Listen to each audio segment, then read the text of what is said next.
Eclesiastes 8, a partir do verso 16.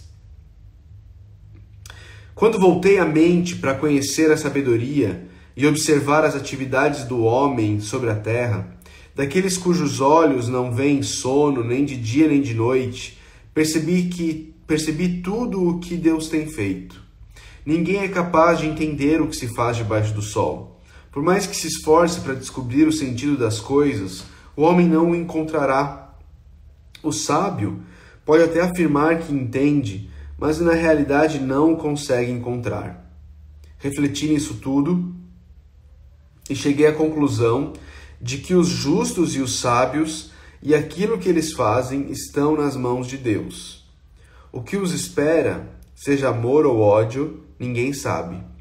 Todos partilham de um destino comum, o justo e o ímpio, o bom e o mau, o puro e o impuro, o que oferece sacrifícios e o que não os oferece.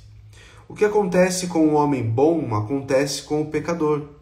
O que acontece com quem faz juramentos acontece com quem teme fazê-los. Este é o mal que há em tudo que acontece debaixo do sol. O destino de todos é o mesmo.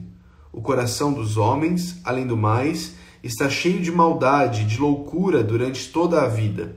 E por fim eles se juntarão aos mortos. Quem está entre os vivos tem esperança. Até um cachorro vivo é melhor do que um leão morto.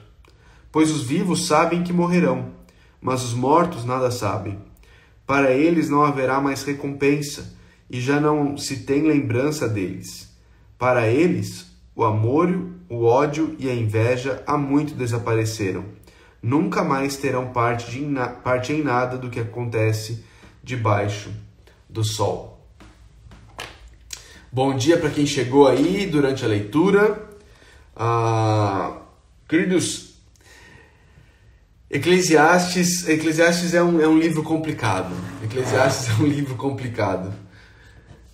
Eu não sei onde eu estava com a cabeça quando eu aceitei fazer essa devocional aqui em Eclesiastes com vocês, viu? Vocês escolhem logo o livro mais difícil que tem na Bíblia de se estudar, né? Ele é um livro complicado. Bom dia aí pro meu querido amigo Miltinho, chegando aqui. Dilma Nunes chegando, pessoal aí. Mas é um livro difícil, é um tipo de livro muito difícil, porque não é aquele tipo de livro que você vai lendo ele tem começo, meio e fim, não é? Ele tem começo, meio e fim, e quanto mais você lê, mais você entende, não é? Mais você entende. Não é esse tipo de livro, né? Na verdade, quanto mais a gente lê aqui o livro de Eclesiastes, parece que mais complicado fica. Mais difícil de entender fica. A Nábila se desculpando aí, eu votei em João. Mas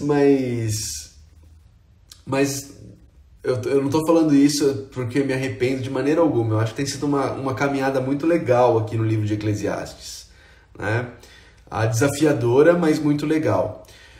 Mas o que acontece aqui no livro de Eclesiastes é que, ao invés de ser um livro com começo, meio e fim, que quanto mais a gente vai caminhando nele, mais claro vai ficando tudo, a gente, na verdade, vai lidando aqui no livro de Eclesiastes com os problemas da vida, e ao lidarmos com esses problemas da vida, o que a gente vai aprendendo é a confiar em Deus, mesmo nas situações que nós não temos respostas para elas, né?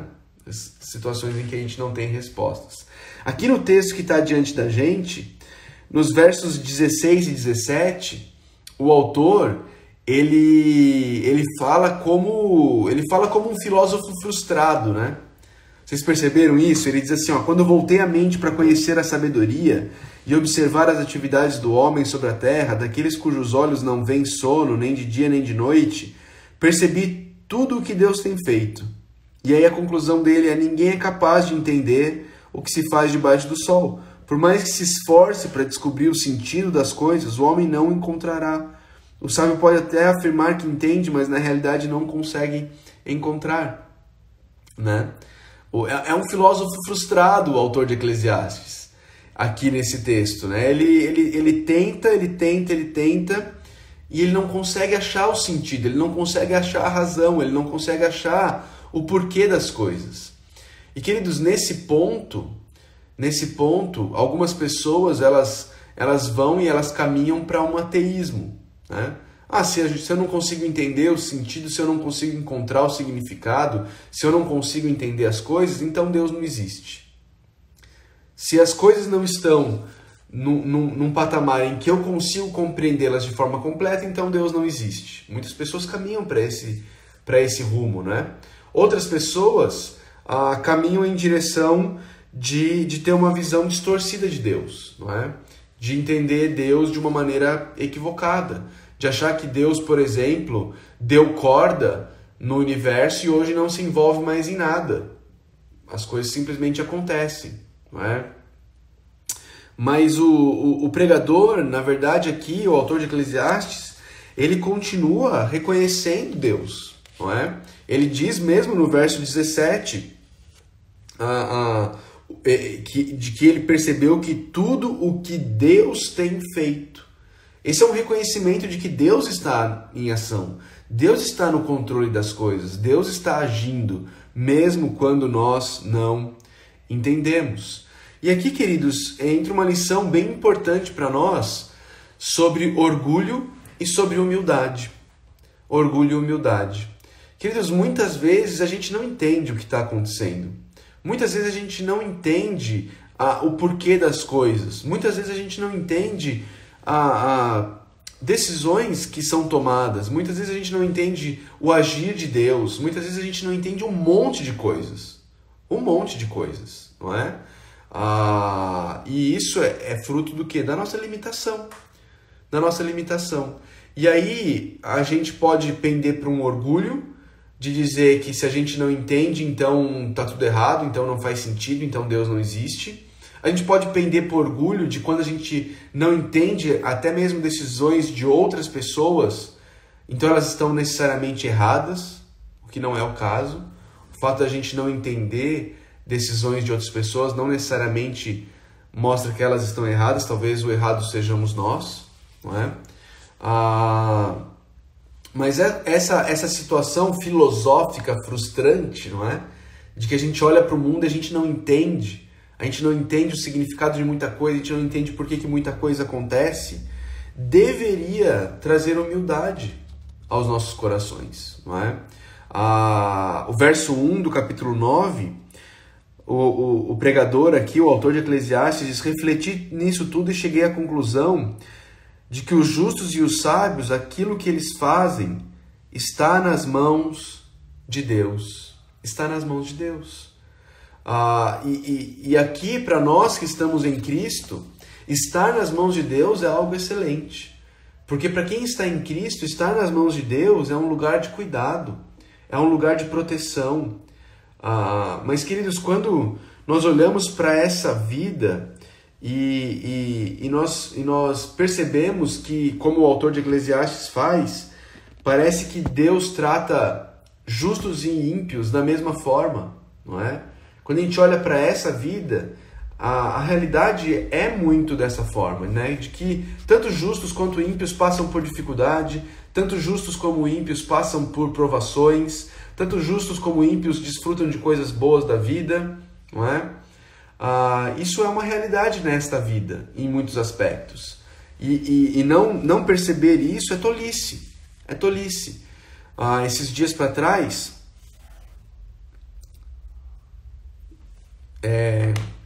eu moro num condomínio onde a maioria das pessoas que moram lá são evangélicas. A maioria.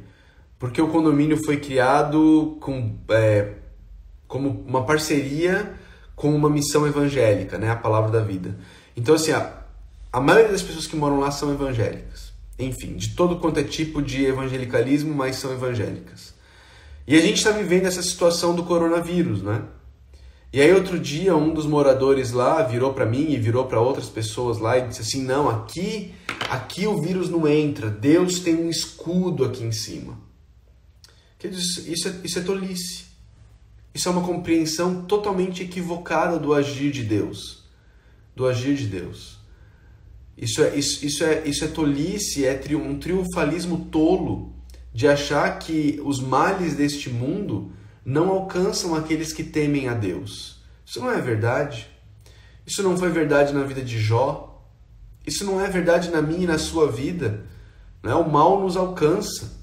O mal nos alcança de diversas formas. De diversas formas. Desde domingo, eu pela primeira vez tive uma crise de enxaqueca. Domingo terrível. Eu sentei aqui, eu cheguei de manhã aqui na igreja, sentei. A hora que eu entrei aqui na minha sala, ficou tudo turvo. Tudo turvo. Né? Ficou tudo turvo. E eu não conseguia ver o computador direito. E depois veio a dor muito forte. O mal alcança justos e injustos. Você fica doente, eu fico doente. Talvez algumas pessoas que estão aqui com a gente já até tiveram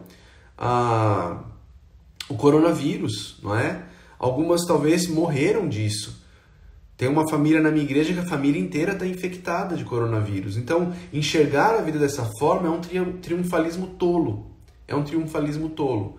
O que nós podemos enxergar a vida é que estamos nas mãos de Deus. E que por estarmos nas mãos de Deus e estarmos em Cristo, para nós não existe mais condenação. Não existe juízo para nós. Não é? Não existe ira de Deus para nós. Mas o vírus, mesmo assim, ele pode nos pegar. Não para nos punir. Não para nos punir. Mas se o vírus nos pegar, vai ser para o nosso bem. E vai ser para a glória de Deus. Não é? Às vezes as coisas acontecem nas nossas vidas e a mesma coisa que acontece na minha vida, Deus tem um propósito bom para mim, para o meu bem, e o diabo, o inimigo, tem um propósito ruim com aquilo, com aquela mesma coisa, não é? Então eu e você precisamos parar com essa perspectiva equivocada, se você tem, de que Deus, de alguma forma, ele vai colocar um escudo e isso não vai nos atingir, não é? Nós estamos nas mãos de Deus. Nós estamos nas mãos de Deus. O texto de Eclesiastes diz: o que os espera, seja amor ou ódio, ninguém sabe, não é? Ninguém sabe. Olha aí, olha a Ana Luísa colocando. Olha, isso aí é um excelente testemunho. Aqui todos nós pegamos, né? Todos pegaram, inclusive a bebê, e teve um propósito de nós voltarmos para o Senhor. Olha aí. Tem coisa melhor? Tem coisa melhor? Glória a Deus pelo coronavírus na vida de vocês. Glória a Deus pelo coronavírus na vida de vocês, não é? Então a gente precisa parar com essa tolice, né? Aí ele continua dizendo: todos partilham um destino comum. O justo, versículo 2, o justo e o ímpio, o bom e o mal, o puro e o impuro, o que oferece sacrifícios e o que não os oferece. O que acontece com o homem bom, acontece com o pecador. O que acontece com quem faz juramentos, acontece com quem teme fazê-los. Não é? O mal alcança ambos. O sol nasce para ambos. Não é? As dificuldades da vida vêm para ambos. Não é verdade? Este é o mal que é em tudo que acontece debaixo do sol. O destino de todos é o mesmo. O coração dos homens, além do mais, está cheio de maldade, de loucura durante toda a vida. E por fim, eles se juntarão aos mortos. O autor de Eclesiastes, ele reconhece que existem pessoas que buscam fazer o bem, existem pessoas que buscam obedecer a Deus, e existem pessoas que não buscam obedecer a Deus, que eles chamam aqui de pecadores, que não estão interessados em obedecer a Deus, que não estão interessados em viver para Deus, não é? E ambas essas pessoas morrem.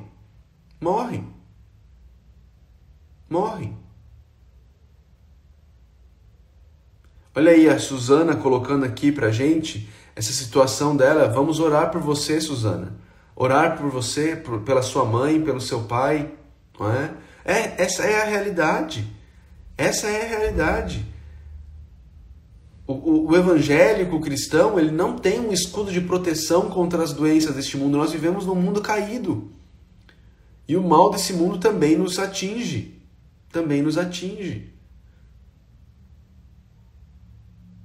Essa é a realidade. E todos nós um dia morreremos. Ele termina o versículo 3 dizendo: e por fim, eles se juntarão aos mortos. Eles se juntarão aos mortos. E aí ele diz: quem está entre os vivos tem esperança. Até um cachorro vivo é melhor do que um leão morto. Ele está citando Provérbios 30:30.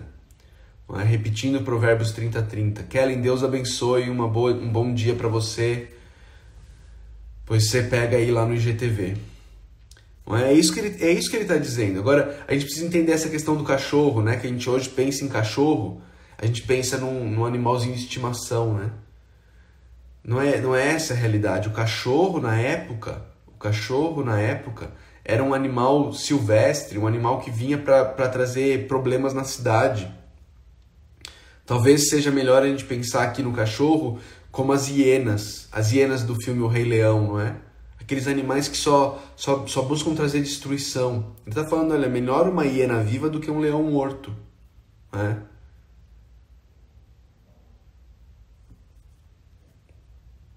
Filipe, a maldição que veio sobre o mundo, não sobre Adão, ela veio sobre o mundo, sobre a criação como um todo.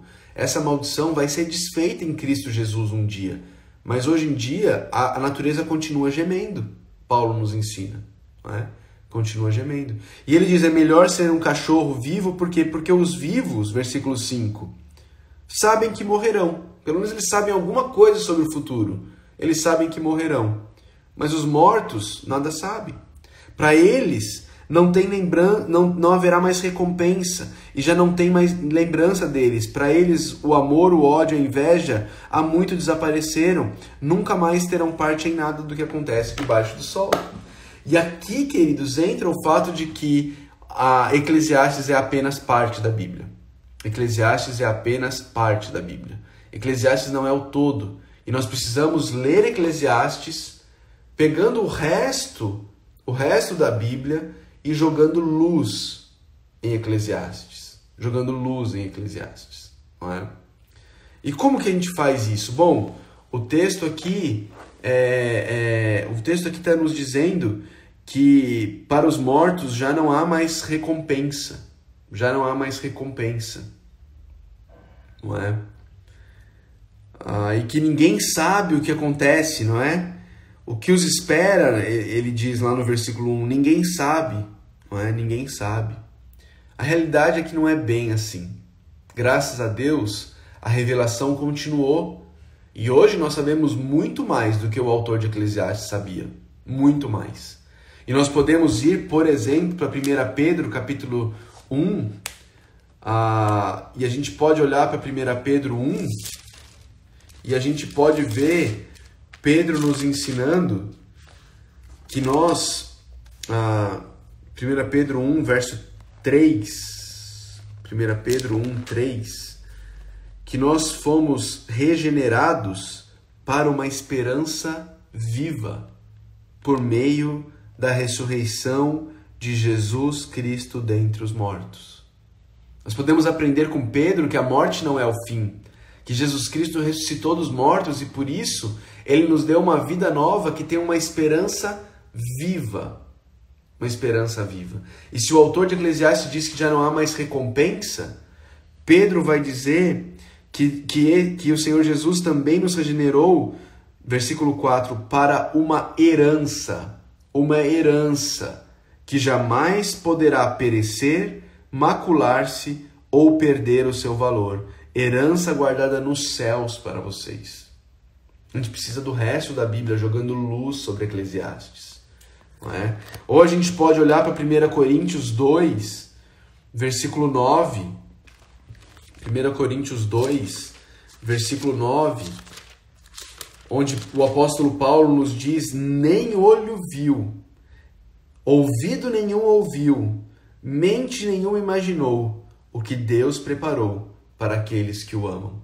E a gente pode confiar e descansar de que Deus está preparando algo maravilhoso para aqueles que o amam. E que existe sim recompensa para aqueles que o amam. Não é nessa vida, não é aqui. Aqui a dor, o sofrimento nos atinge. A leucemia, como a irmã colocou agora há pouco, nos atinge. O coronavírus nos atinge, não é? As dificuldades de relacionamento nos atingem, não é? A dor, a enxaqueca nos atinge. A pobreza nos atinge. O desemprego nos atinge. Mas essa vida não é tudo o que há. Essa vida não é tudo o que há. E nós vivemos aqui nessa vida lembrando que existe algo além do horizonte. Lembra dos teólogos, o teólogo Roberto Carlos, Erasmo Carlos e o pregador Rogerinho do J Quest, que cantou a teologia composta por Roberto e Erasmus? Além do horizonte deve ter algum lugar bonito para a gente viver em paz. Para a gente viver em paz. E existe esse lugar além do horizonte, onde ali sim nós seremos recompensados. Ali sim nós receberemos do Senhor o amor sobre o qual Ele fala. Ele fala, estão nas mãos de Deus, Ele não sabe quem vai receber amor e ódio. Nós sabemos. Pela graça de Deus nós sabemos. Nós sabemos que já não existe ira de Deus para aqueles que estão em Cristo. Nós sabemos que já não há condenação para aqueles que estão em Cristo Jesus. Nós sabemos que além do horizonte existe um lugar bonito e tranquilo para a gente se amar, não é? Onde nós vamos receber de forma plena o amor de Deus e vamos poder amar de forma plena uns aos outros. Acho que é isso. Acho que é isso que tem para a gente hoje aqui em Eclesiastes, capítulos final do 8, começo do 9. Amanhã a gente continua pensando aqui, junto com o pregador, junto com o autor de Eclesiastes, o Kohelet, como ele se apresenta, o pregador, né? E junto com os nossos teólogos modernos aí, junto com os nossos teólogos modernos. Amém? Vamos orar? Vamos orar aqui, ó. O Vale da Visão, coletânea de orações puritanas. O Vale da Visão. Vamos orar. E vamos... E quem for cantar pra gente, já se prepara aí. Já se prepara aí pra cantar pra gente. Uma música de louvor, raiz, né? Nada de além do horizonte, não. Aqui é louvor congregacional. Apesar de além do horizonte ter muitas verdades de Deus ali.